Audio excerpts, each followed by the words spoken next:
جناب Syed Shah Nasir chairman senate, Sindh language authority کے director general جناب پروفیسر ڈاکٹر اسحاق سمیجو صاحب، جناب نصیر میمن صاحب، محترمہ ڈاکٹر سحر گل صاحبہ، اور میرے سامنے بیٹھے ہوئے سندھ اور ہم سب سے گہرا تعلق رکھنے والے نہایت اہم خواتین و حضرات اور بہت پیارے بچوں، السلام علیکم۔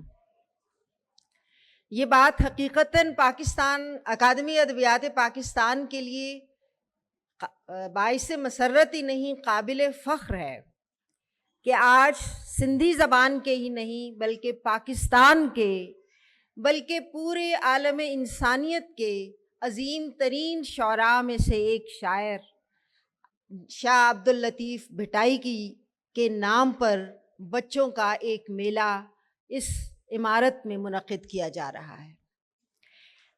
یہ ادارہ اکادمی ادبیات پاکستان کے نام سے چلنے والا یہ ادارہ پاکستان میں بولی جانے والی تمام زبانوں کے ادب اور خود زبانوں کے فروغ کے لیے قائم کیا گیا ہے۔ یہ کسی ایک زبان کا ادارہ نہیں ہے۔ اس ادارے کے بنیادی مقاصد میں یہ بات شامل ہے کہ پاکستان میں بولی جانے والی تمام زبانیں اور ان کے ادب کو فروغ دیا جائے۔ میں ڈاکٹر اسحاق سمیجو صاحب کی خاص طور پر شکر گزار ہوں کہ انہوں نے اکادمی ادبیات پاکستان میں اس خوبصورت میلے کا اہتمام کیا اور ہمیں یہ موقع دیا کہ ہم بھی شاہ عبداللطیف بھٹائی صاحب کی یاد میں کچھ باتیں کر سکیں، اور خاص طور پر یہ خیال کہ یہ میلہ بچوں کے لیے منعقد کیا جائے بجائے خود ایک بہت فکر انگیز اور بصیرت افروز بات ہے۔ یہ بچے ہمارا مستقبل ہیں، ہمارا کل ہیں۔ ہماری نسل بدقسمتی سے اپنے گرد و پیش کو بہتر بنانے میں کامیاب نہیں ہو سکی، ہمیں اس کا اعتراف کر لینا چاہیے۔ ڈاکٹر صاحب، ہم سب جس نسل سے تعلق رکھتے ہیں، ہم اس بات میں کامیاب نہیں ہو سکے کہ ہم اپنے نوجوانوں کو اور اپنے ماحول کو اور اپنے ملک کو اور اپنے معاشرے کو ایک ایسا معاشرہ بنا سکیں جس میں احترام انسانیت ہو، جس میں مساوات ہو، جس میں درد مندی ہو اور جس میں خود شعوری ہو، جس کا ذکر ابھی ڈاکٹر سحر گل صاحبہ نے کیا۔ لیکن اسحاق سمیجو صاحب نے بالکل بجا طور پر یہ سوچا ہے کہ اگر ان بچوں کی صحیح تربیت کی جائے تو شاید ہم اس بات میں کامیاب ہو جائیں کہ انگریزوں نے ہمارے ملک پر جو 150 سال کی حکومت کی ہے اور اس کے نتیجے میں جو ایک کولونائزڈ مائنڈ، ایک نو آبادیاتی ذہن تیار کیا ہے، ہم اس ذہن کی غلامانہ سوچ سے باہر نکل آئیں۔ یہ ڈی کولونائزیشن کا عمل ہے، یہ محض بچوں کا میلہ نہیں ہے، بلکہ ان بچوں کے ذہنوں کو کولونائزیشن کے ان اثرات سے آزاد کرانے کی کوشش ہے جس نے ہمارے ذہنوں کو جکڑ رکھا ہے۔ تو میں اس بات پر ڈاکٹر اسحاق سمیجو صاحب کو مبارکباد پیش کرتی ہوں کہ اتنی کامیابی سے انہوں نے سندھ سے تعلق رکھنے والے، سندھی بولنے والے اور شاہ عبداللطیف بھٹائی سے محبت کرنے والے لوگوں کو اس ایک ہال میں جمع کیا ہے، اور وہاں سندھ سے آ کر یہاں اسلام آباد میں اس کامیابی سے اور اس خوبصورتی سے اس میلے کا انعقاد کیا ہے۔ جیسا کہ ابھی ڈاکٹر سحر گل نے اپنے بہت ہی خوبصورت خطاب میں، اور ڈاکٹر نصیر میمن صاحب نے، پھر اسحاق سمیجو صاحب نے، ڈاکٹر احسان دانش صاحب نے آپ کو بتایا ہے کہ شاہ عبداللطیف بھٹائی ان شعراء میں سے تھے جنہوں نے اپنی شاعری کے ذریعے انسانیت اور محبت کا پیغام دیا ہے۔ ہمیں یہ یاد رکھنا چاہیے کہ انسانیت اور محبت کا پیغام انسانیت اور محبت ہی کی زبان میں دیا جا سکتا ہے۔ محبت کا پیغام تلوار کی زبان سے نہیں دیا جا سکتا۔ جب ہم اپنے شاعروں کو یاد کرتے ہیں، محبت کا پیغام دینے والوں کو یاد کرتے ہیں، تو ہماری زبان بھی محبت بھری اور شیرینی بھری ہونی چاہیے، تاکہ ہم ان شاعروں کو صرف یاد ہی نہ کریں بلکہ ان کی تقلید بھی کریں، اور ان کی تقلید کا بنیادی عنصر یہ ہے کہ یہ سب لوگ جو ہمارے ارد گرد موجود ہیں ان کا تعلق کسی رنگ سے ہو، کسی نسل سے ہو، کسی علاقے سے ہو، یہ سب خدا کی مخلوق ہیں۔ یہ صوفی شعراء بنیادی طور پر ایک عقیدے سے نکلے ہوئے شعراء ہیں۔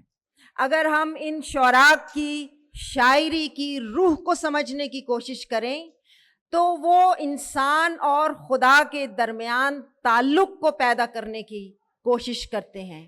ان کی شاعری کا بنیادی مقصد یہ ہے کہ انسان کی روح جو دنیا داری کی گرد میں دھندلا جاتی ہے، اس روح کی چمک دمک کو دوبارہ اجاگر کریں اور اس روح کو روح کل کے ساتھ ملنے کا راستہ دکھائیں۔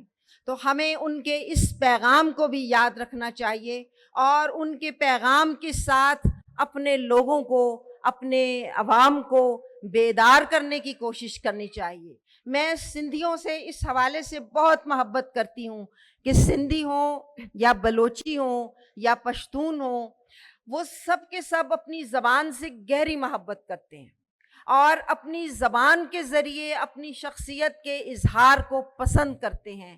یہ بات ان کی اس غیور فکر کی علامت ہے، ان کی اس بیدار شعور کی علامت ہے جس کو ہمارے آقاؤں نے، بدیسی آقاؤں نے دبانے کی کوشش کی تھی۔ تو ہمارا یہ فرض ہے کہ ہم اس غیور روح کو مرنے نہ دیں۔ اور آپ نے، لیکن اس کے ساتھ ساتھ میں ایک اور بات کی طرف بھی اشارہ کرنا چاہتی ہوں۔ ہم سب اپنی زبانوں سے محبت کرتے ہیں، لیکن اپنی زبان سے محبت کا مطلب کسی دوسرے کی زبان سے نفرت نہیں ہونا چاہیے۔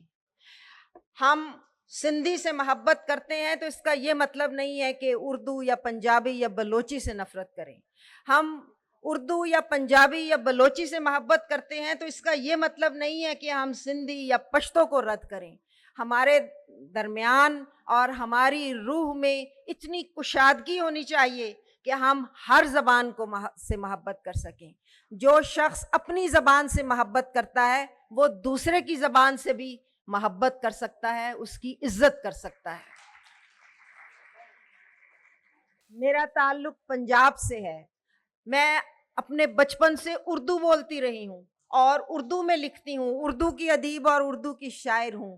پنجابی بھی بولتی ہوں، سرائکی کو بھی سمجھتی ہوں، لیکن میرے دل میں سندھی، بلوچی، پشتو، سرائکی، ہند کو، ان تمام زبانوں کی اسی طرح محبت اور عزت موجود ہے جس طرح خود اپنی زبان کی موجود ہے۔ یہی وجہ ہے کہ مجھے آج ایک بار پھر یہ کہنے میں فخر محسوس ہو رہا ہے کہ ہم سندھیوں کو یہاں پاکستان، اپنی اکادمی ادبیات پاکستان میں ان کو خوش آمدید کہہ رہے ہیں، ان کی میزبانی کر رہے ہیں اور ان کے لیے دیدہ و دل فرش راہ کرتے ہیں۔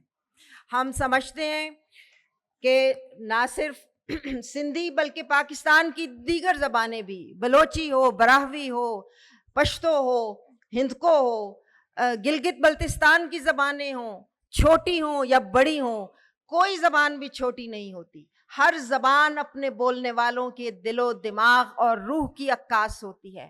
جب کسی زبان کا ایک لفظ بھی مرتا ہے تو ایک خیال مر جاتا ہے، دنیا چھوٹی پڑ جاتی ہے، دنیا کا مجموعی شعور اور اس کا ذریعہ اظہار کمزور ہو جاتا ہے۔ اس لیے ہر زبان کی حفاظت ہمارا فرض ہے، کیونکہ زبان محض الفاظ نہیں ہوتے، زبان کسی قوم کا طرز احساس ہوتی ہے، زبان کسی قوم کا طرز فکر ہوتی ہے، اس کا کلچر ہوتی ہے، اس کی تہذیب ہوتی ہے، اس کی ثقافت ہوتی ہے، اور یہ سب تہذیبیں ہماری طاقت ہیں۔ بعض لوگ نادانی سے یہ سمجھتے ہیں کہ پاکستان بہت پیچیدہ ملک ہے، یہاں تو چپے چپے پر زبان بدل جاتی ہے۔ میں سمجھتی ہوں یہ پاکستان کی کمزوری نہیں، پاکستان کی طاقت ہے۔ پاکستان کو فخر ہونا چاہیے کہ اس چھوٹے سے جغرافیائی خطے میں اتنی تہذیبیں بیک وقت موجود ہیں، اور ہم ان تمام تہذیبوں کو اون کرتے ہیں، انہیں اپنا سمجھتے ہیں اور ان کے فروغ کے لیے خواہش مند ہیں۔ آج یہاں آنے والے تمام بچوں کو بھی میں مبارک دیتی ہوں، خاص طور پر وہ بچے جنہوں نے ابھی یہاں شاہ عبد اللطیف بھٹائی کا کلام سنایا، ان کے اشعار سنائے۔ بیٹا، آپ لوگوں کے لیے میری بہت سی دعائیں ہیں، اور مجھے یقین ہے جب آپ بڑے ہوں گے اور اس قوم کی عنان حکومت سنبھالیں گے تو آپ یقیناً ہمارے لیے ہم سے بہتر انسان اور ہم سے بہتر لیڈر اور ہم سے بہتر حکمران پیدا کریں گے۔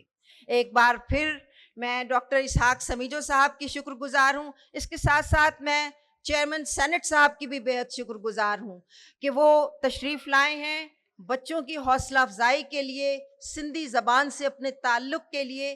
وہ ایک ایسے خطے سے تعلق رکھتے ہیں جس خطے میں غیور اور غیرت مند لوگ رہتے ہیں۔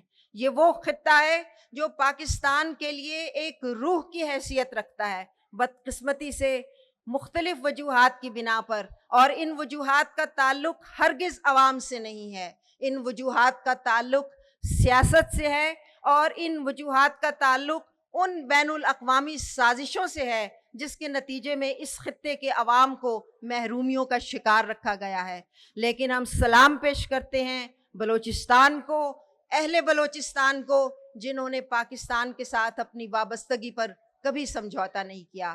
تو چیئرمین صاحب، میں آپ کی بھی بہت شکر گزار ہوں کہ ان بچوں کی حوصلہ افزائی کے لیے آپ تشریف لائے ہیں۔ آپ سب کا ایک بار پھر شکریہ۔